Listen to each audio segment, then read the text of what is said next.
One Funnel Away Challenge, day two. I'm catching up all in one day. Yesterday I was kind of tired. I basically had just gotten back from Funnel Hacking Live the night before, gone straight to work after driving 7 hours, 7.5 hours with stops, which meant that I had to basically run through gas stations to go to the bathroom and run back out to my car and make every stop as short as possible. Um, so it was not really a fun drive. It was not really a fun day on Sunday, and then I had to, after closing the bar down on Sunday night, I had to wake up and go in on Monday morning and open again. So when I got done at work Monday evening, I ended up taking about a nap for about an hour or so, and really just felt super dead, tired, and just didn't want to, do the challenge stuff. I did start watching the video last night, but I decided, hey, let's just go ahead and catch up today. So, um, to be fair, I did not rewatch Russell's One Funnel Away challenge or One Funnel Away video. I remember the presentation very well. I have listened to his stories a couple times now, so I'm very familiar with the content of what he's talking about. So I decided to just go back to my notes from the first time I did this challenge and go over them. And so, just being able to remember what I wrote down, which I actually wrote it down, which helps retain it in your memory. So the one thing that stuck out for me when I watched the presentation was how close he was to failure several times, and how basically that made him act to go out and find the things that he needed to not fail. And I think that's a really good lesson. Sometimes having that imminent sense of failure and like having to dig yourself out might be the best thing that you need. So yeah, how close he was to total failure before things started to be work for him, and it was because he believed. And then, why do you think it gave you a reaction? What about it relates back to your own life, business, fears, dreams, hopes, etc.? And I wrote down, I've failed but not learned in the past. I've also let fear of failure stop me from trying things. Story for me about that might be when I was about 12 or 13 years old. I used to be pretty active. I mean, I still am, but I do my own things. But when I was, 10, 11, 12, whatever, I was involved in playing recreationally a lot of sports, baseball, basketball, football, street hockey, whatever me and my friends were getting into.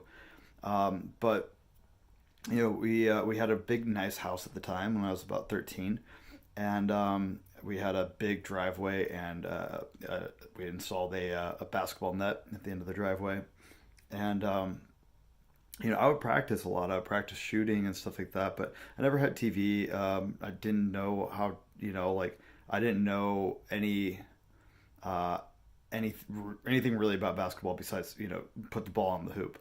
And so I would just practice my shooting and stuff, and I just really didn't have any practical coaching or anything like that on how to play basketball better, other than just going out and playing. So I used to play on a regular basis with this kid, and he was like 7 years old, and or 8 years old or something like that. He was literally probably half my height at the time. I was 13. I was starting to grow. He was 8 or 9 maybe. I don't know.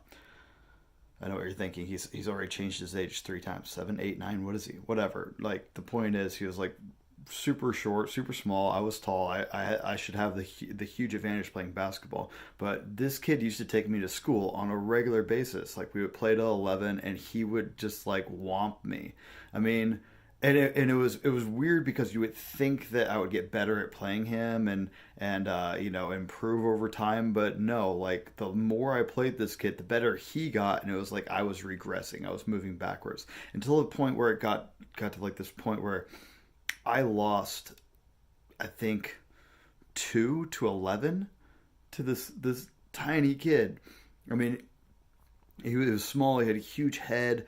Like he couldn't run with his head up because his neck couldn't support how big his head was. So every time like I I would like just lose focus for a second, he would steal the ball from me, and all I'd see is like the back of this kid's head, like as he ran towards the basket and just like sunk a layup and was up another point.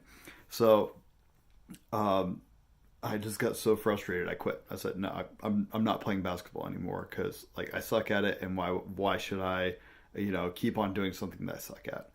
I'm gonna focus on other things." I think that was kind of the excuse I gave. I stopped. I stopped practicing anything. I stopped playing. Now, I'm not saying that I necessarily like really regret that, and maybe at some points in your life you should cut out things that you're not good at that you don't need to focus on, and focus on things that are can move the needle for you a little bit more. But I'm just saying that's like one thing that I've given up on in the past, and I wish that there was somebody in my life who had taught me tenacity and toughness, and you know taught me how to like get better at things that I was failing at, and to not quit. And I never had that, and I'm looking back now, and I'm not blaming myself for doing that, because I feel like I should have had somebody who was telling me those things at that point in my life, but I didn't. But I'm making it a point to not let those things happen anymore in my life, because I'm old enough to be able to watch out for myself.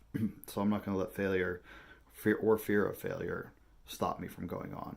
I know now that failure is something great that happens when you try something new, and that it's a learning experience, and it can actually drive you further and along your goals to success. And the more failures you have, the closer you are to your success.